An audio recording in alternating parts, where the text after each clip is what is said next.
You got it on your mind, partner, get it off your chest. You got it on your mind, partner, get it off your chest. You got it on your mind, partner, get it off your chest. We back and we got a special guest on the Get It Off Your Chest podcast. We got a special friend, my boy Denis Pérez. Let's go. Introduce yourself, bro. Yes, my name is Denis Pérez Bravo, from Mexico. Was raised in Oakland, moved to Richmond when I was 14, 24 now. And, so I'm a photographer, community activist, and my profession is journalism. And so I work at a local newspaper in Richmond, California, but definitely out here organizing with the community and also taking flicks of anything I can find, anything of interest. And that's pretty much anything people do out here in Richmond and in the Bay Area. Yeah, man. Well, we appreciate you for coming by the show, man, talking your shit with us today. Rhino gave us the heads up on you and what you do. So definitely appreciate it, man. You doing the activist, being an activist and being a photographer and a journalist. You do everything to kind of play the same part in the same field. That's what's crazy. Yeah. Go ahead. Yeah, I mean, once you learn something, easier to learn something else. And once you can learn something else, you can put it together with whatever you was learning before. And so I love that about journalism and photography. If you got a good eye for photography, definitely you could do video. And, so there's those steps, you could keep going. If you're good with video, you can do photography. So by linking it up together. And, I think that's the best thing to do is learn something new. So you could practice the other thing, that's what's always kept me motivated is learn something different. So kind of mixing it up a little bit. So how because Rhino's a journalist as well. He did the journalist studies. Man, hold on, man. Hold on. What? Hold on. Dennis, I know Dennis. I know Dennis because we were on the same journalism newspaper together. Yeah. And he said he was editor-in-chief. He was editor-in-chief 1 year. This dude is amazing. He's amazing what he does and what he does all the time. Yeah, man. And Rhino with the compliments, high regards. Yeah, he just stopped me. You stopped me, bro. Let me ask my I'm like, man, come on, man. Nah, he just said he was like reintroducing him myself to him, like, bro, I know, like. No, I'm telling the people we are on a show, Rhino. Okay, my bad. We're on a show, but I was about to ask him a question. Damn. Go ahead. You stopped me. Like, hold on. My bad. You made me forget. What was I about to say? Damn, yes. Rhino. Right, he just fucked me up. Damn, Rhino. But with the journalist field, Rhino being a journalist as well, talk to us a little bit about where you get your motivation from in regards to, because doing photography and being a journalist, like I said, those, like you said, they coincide as well. But where does the motivation come from to break it up? What you mean by break it up? Or do they complement each other? So there's different disciplines in journalism, right? So photojournalism is a branch of journalism. A writer is a different branch in journalism. So I would consider myself a photojournalist. That's how I entered the field, by taking pictures. And I've had to evolve into like also being a writer and also being a videographer, a video journalist, and also like, doing some audio as well. But to be able to put it all together, I think it gives you a different feel. For example, the best writing I believe I do is when I go take my own pictures. So for example, when the Chevron's oil spill happened, just this last week, I went and took pictures of it, right? I went by the shore, I smelled the fucking oil, I smelled all that. So all that I have in my mind and I have it in pictures. Right. And so I'm able to translate it into writing, into like what I'm actually writing out better than if I never went out there and I just called somebody that lived there, be like, hey, yo, what happened? That would have been different, right? So yeah, they all go together, and the more you can actually immerse yourself in, the better the outcome will be, because you'll have that energy not only like through your eyes but in your mind, you had seen the energy and now you have it in your mind as well, so you could reproduce that same concept, energy, a theme, issue, whatever you want to call it. But yeah, so I think that's how they coincide. And I think I mean, somebody that's doing journalism or writing or podcasting or anything, bro, like just immerse yourself in everything you can. Like I had seen the first episode, you introduced it saying that y'all wasn't doing the content, like making the videos, but y'all was getting equipment. Y'all was, y'all was doing all that other shit that you got to do to be able to put this out. And so like, yeah, like if you are able to do everything in your field, in different aspects and put it together, I think you become a better whatever, Yeah, you're gonna be. it's So, definitely a different feel when it's more hands-on to you, more so than just looking at it on the internet and be like, oh, okay, yeah, so let me write about this. Like you said, if you went out there and seen it, the emotion behind it wouldn't have been as deep. You wouldn't have felt it as much, right? Exactly. That's what's up, man. You sure are. You in a dope ass few fields. Hey, man. Well, I'm gonna take this time to I don't know if I can share my screen, but I want to invite y'all and show you one of the projects that I do with the community. So I'm just gonna let me see. If I can share the screen. I think I can. You test it, see if it'll do it for us. Okay. Cool. Take your time, man. Okay, it said that host disabled the screen sharing. Let me see. Where I gotta go? I think it would maybe like share screen or like share screen. One participant. Say like one participant can share it once. Change it, family. One participant can share at a time. Let me go to advanced though. Participant screen sharing. There you go. Gotcha. For sure. Boom. Yeah, it should be cool now. You should be able to do that. For sure. Yeah, let us check you out, man. Yeah, man. So, before go for it, man. I was gonna ask Rhino a question while you was getting that all set up. Rhino, what's up? Is this where you draw your inspiration from, Mr. Denis? You know what? I saw him when he first stepped into the newspaper and how much he's evolved, right now, and really lit a fire up my ass when I was going through some shit. But I just gotta say, I just love what he's doing, man. He was the reason why I went to that protest the last time we did the podcast. He was the one that set it up, and that was a real protest. That was the realest protest I ever went to and experienced. So. No, I do want to say, like, when me and Rhino was doing the journalism at Contra Costa College, I was hard, like, on everybody, that I wanted to push, because sometimes, you gotta. So how it was set up is like, I would be just in charge of getting stories, assigning them to everybody, and making sure they did it. And so, like, and you call that in the profession editor-in-chief, executive director, or whatever. It's just basically whoever's assigning and making the decisions. Right. And so had to be tough on the people that I know have potential to do stuff, and so like yeah, man, like, and I appreciate Rhino because he would listen to me. He never never backtalk, like disrespectfulness. If he had to say something, he would say, but he was never disrespectful. And sometimes it's hard to tell people what to do because it's easier to be friends than to criticize. And so like so I appreciate Rhino for that because that also taught me. Like it taught me how to do stuff. And I'm glad that it was all a learning moment for all of us and stuff like that. And I don't know if y'all can see my screen or not. Yeah, we can see it. It's up. We can see it. It's up right there. All right, for sure. Yes, up.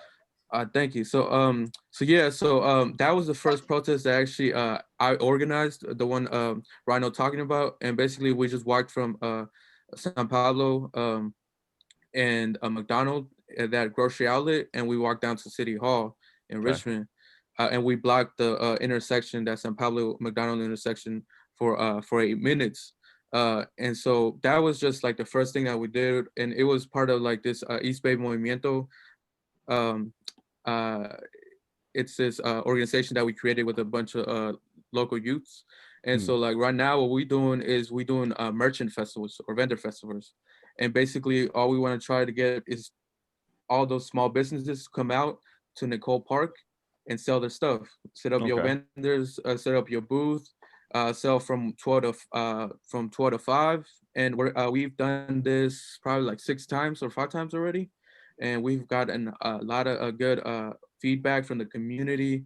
A lot of people have been, networking, getting to know each other, and and it's not only Richmond people. We invite people from Pittsburgh, Antioch, Berkeley, Oakland. Whoever want to come out, all the East Bay merchants that want to come out, or anybody in the Bay Area.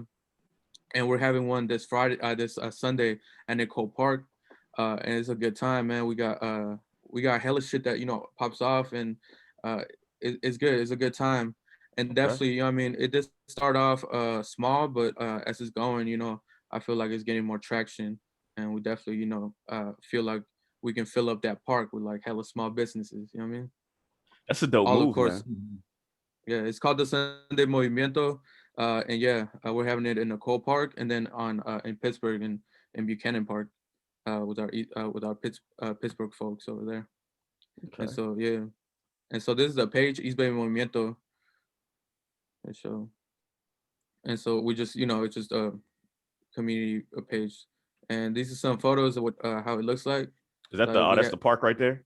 yeah, that's the park right there. Just hella people selling their shit. We have a raffle for the community.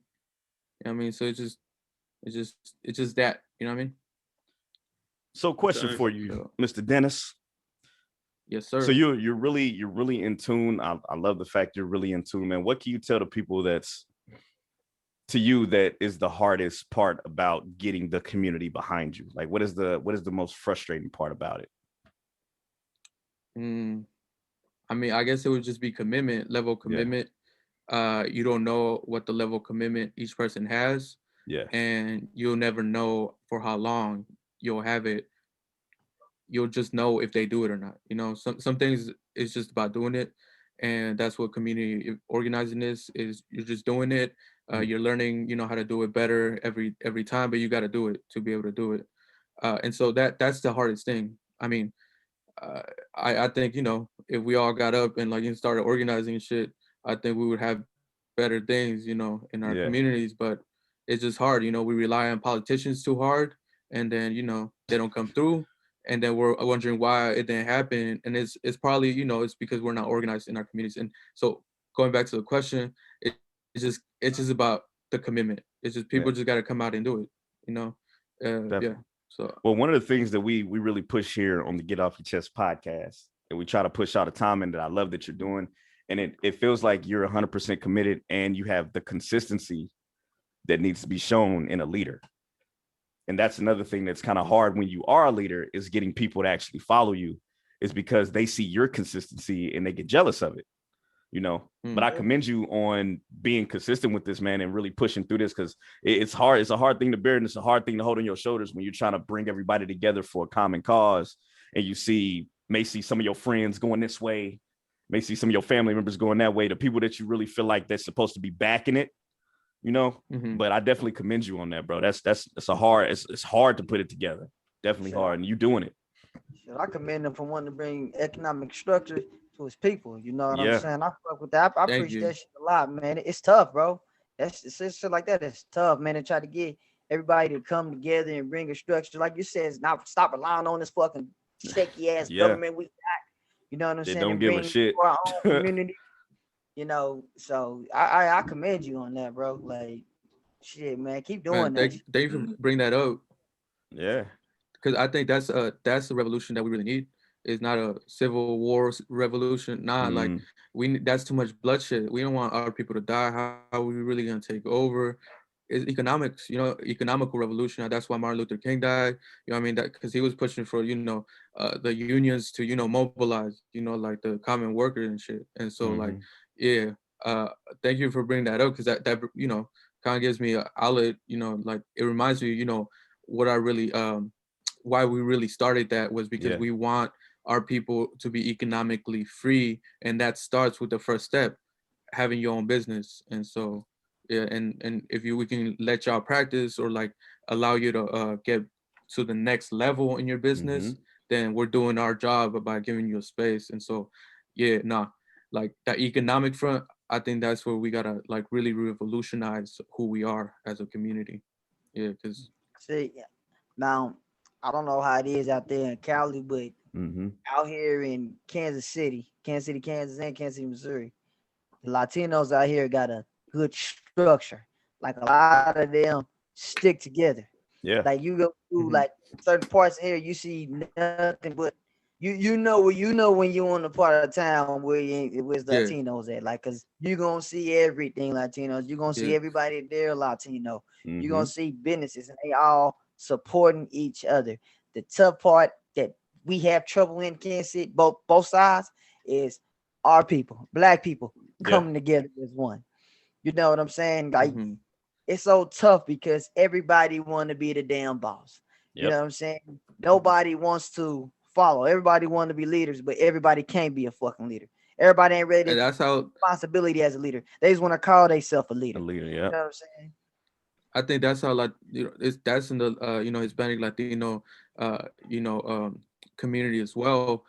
I think one of the things though I know what you mean though, like because let me give you an example. I don't know if you know what I don't know if they have it like a English or version, but in there's this word in Spanish called tanda, Tanda, tanda, and basically what it is a economic loan. So for example, say four of us, so and we're all gonna put $100 in this week, and Terry, you're gonna go first. So we all put 100. So that first week you get that $400, and but every Mm. week you gotta pay $100. Right. But the economic benefit of that is that you have $400 to spend on a big item to Right. level, go up in whatever you're doing. But you'll just pay it back the whole month, but you're able to get it instead of like saving up 400 that you might not be able to get like at once. Yeah. Well, 400 is a low number. These standards they go up to like uh they could go up to like $10,000, depending on how many people are there, how much you're giving every week. Mhm. But like that kind of system, that kind of like community support, Yeah. yeah, it this happens in South America. This is where it originates from. Like like we've always that's always been there. In like Hispanic Latino communities type of shit. So yeah, I can see what you're saying, and I think you know um, Latinos still have that power structure. Like I think there's too much jealousy. It don't matter if it's in the black community or in the brown community. Motherfuckers always Gonna greedy, be. power hungry. I Yeah, don't think that's gonna So change either. That's not gonna change, man. That's not gonna change. nah, that's something that is always gonna be there. I mean, that's a classic story. Within Yeah. who we are as a people. But yeah, no, the community engagement in Hispanic communities, I always felt that, and like it's been I've always called random women who like I've grown up with that are my family, mom or my auntie, tia and stuff like that, and in the black communities, you have that as well. Yeah. um but yeah, that community support, I think, yeah, I've never been to Kansas, so I can tell you how them Latinos and paisanos over there are feeling, and like what they're doing. But I'm sure I'm sure that they're all from the same village. I'll tell you that. Like Definitely. I am, yes, because I grew up in East 14th, in here in Oakland, and like they were all from the same villages that around each other. They That's migrate. crazy. They have migrated. Yeah, it's like literally, it's not, you don't have it, but like you could call some places like little whatever. Like where a lot of people I knew in from Guatemala is Huehuetenango. It's a long word, but you could call like some parts of East Oakland Lil Huehuetenango, and Yeah. people would understand, or people would know why they would be calling it that, because they all got here and they ended up here Right. It's at the all same family, place. So that even if community, they're not so family. the community, they take the community with them. You know what I mean, kind of stuff. So yeah, That's I think crazy. that's why they have that community support that Yeah. you're talking about. I wish people did that a lot more here in the United States. Yeah. People that was born, yeah. I think we would have a lot more structure, especially as black people, of course, if we did that, if we took the community wherever we go and supported each other. That's crazy. Rhino, you sure been quiet over there, man. A lot of black people gotta get out of that slave fucking mentality, man. That crap the bucket mentality shit, man. That's what it is. One person gotta get to the top. Why not me? Yeah. I mean, even if you do get to the top, why not reach down and pick your brother up? Hey, man, we building this empire, though. We ain't worried about all that. Yeah. We building this empire, bro. That's all it's about right now. Is keep pushing forward. And we building this empire, and we gonna help whoever we need to help to get up here with us. So that's all we about, man. Yeah. I got a question now. I don't know if this really falls in journalism, but this for Rhino and Denis. How do y'all feel about the double, like the double standards and hypocrisy that's in the media these days? Like when like say a white person do the same thing as a black person, it goes on for fucking ever. But when the white person do, they sweep that shit right under the fucking rug. How y'all feel about that as journalists? Like, I hate that shit, bro. I hate that shit. The most recent type shit that I seen it that really angered me was Serena Williams. She beat this, I don't know who she was, but she beat this white woman, and this white woman started like throwing her racket and like throwing a big ass tantrum. And like y'all remember when they said they were selling, oh, Serena Williams are throwing a big ass tantrum because she lost, blah, blah, blah. I don't know if y'all remember that. That was I remember.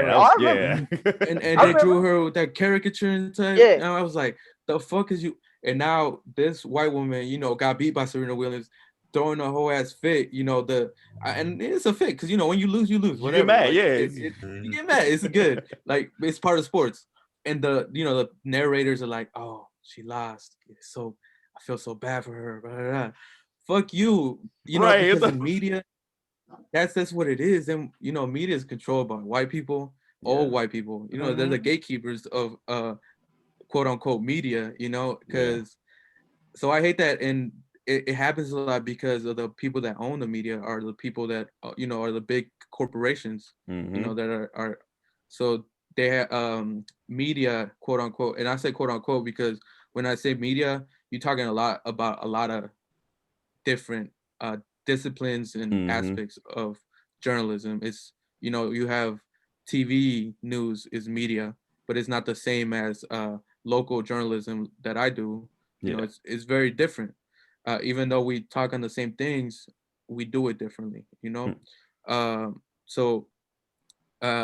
Because the media that I'm in, the Richmond Post, we're not funded, you know, by any big corporation or anything. We get grants, you know, community support and, you know, stuff like that. So we have more independence, more control. Yeah, more control of what we want to do or say.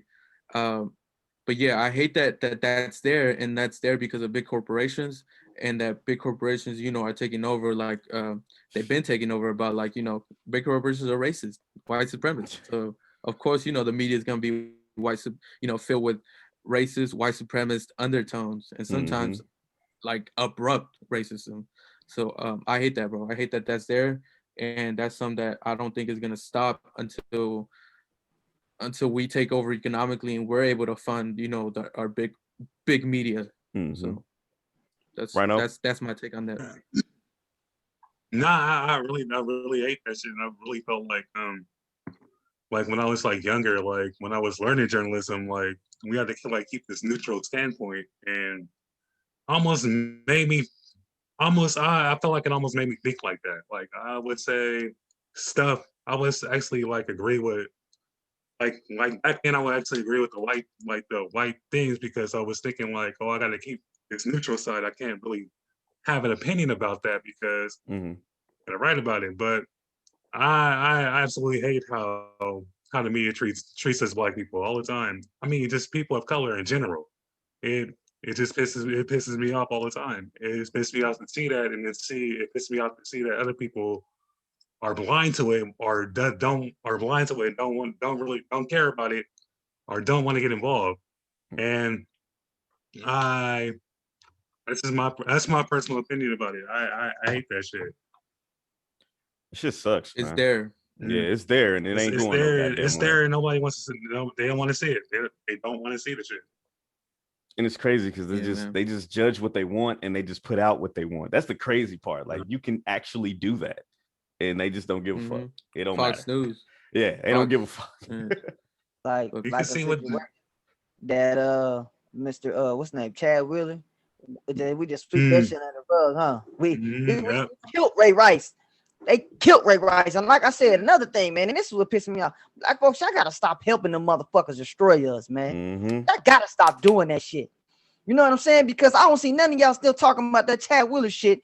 Y'all said something one day, and it swept under the rug. No, kill his ass like y'all did Ray Rice. You know what I'm saying? Fuck that, man. This man beat the shit out of her. You know what I'm saying? But everybody I just don't let that go because I don't see no motherfucking media talking about that shit no more. You know what I'm saying? Stephen A be on black folks' ass. Why you ain't still on his ass? You know what I'm saying? Like, man, get the fuck out. I can't stand that shit, bro. Man. He along for the ride. Look, he along for the ride. Where's Me Too? Where's Me Too? Yeah. I don't see them talking about that shit, but when Ray Rice did it, they was on his ass. Man, boy, look. That is that double standard. That's a double standard. The double standard can kill you, man. Shit. Kill you. Must be white. Must be white. All right, man. Sounds about white. Well, we ain't gonna hold you up, Dennis. I definitely appreciate you. We appreciate you for coming by, man, talking your shit and giving us another. We just got over another learning curve, man. We done learned a lot today. We done learned a lot today, man. That's what's up. And I appreciate y'all for having me. And yeah, I appreciate y'all doing these, man, because you know y'all in the second season. And, yeah, man, season 2. Yeah. And they gonna keep coming. We gonna keep pushing. Man, everybody out there with Richmond. Make sure y'all go support this event, man. Bring hell you know, yeah. Hell yeah. There, man. You know what I'm saying? Show your business, man. It's all about building economic structure, man. Go out there, show some love, man. Hell yeah. Show and some if it's love. if it's okay with you, you know, just send us the flyer. We can put it up on the Get It Off Your Chest shit, man. And you know, really push it out here for you. Even though we all the way over here, we got supporters everywhere. So you know, we can definitely push that out for you. I mean, hopefully one day we can take some road trips, take a little, take a plane ride out there. You know what I mean? Man, we going on the road. We taking this on the road. So hey, we'll be there soon. You make sure you show up. You show up and represent for us, man. Make sure you represent for us, bro. You know? Hell yeah, man. Show up. Show your face out there, man. They see you on camera, man. Show your face. Show the people some love, man. Show you some love, man. What I'm promoting, is also like, like y'all, get some flyers out, put it out on the table, and be out there, talk about the podcast. You don't gotta be selling stuff, but you could be selling something, which is some your podcast, your content. So yeah, definitely, most definitely, Rhino, you should come out. Yeah, man. Print out some flyers, talk about something. It's crazy you said that because I've been thinking about even getting us like some cards to just pass out, like just little cards, like, hey, check out our podcast. Put them in different stores and shops and stuff like that. So. Yeah, we definitely on the advertising tip, man. We trying to get it out there, man, for real. It's a grind, but we moving. But let the people know where they can find you at, Dennis. Or you got any last words, any words of encouragement for people, man? Just let them know.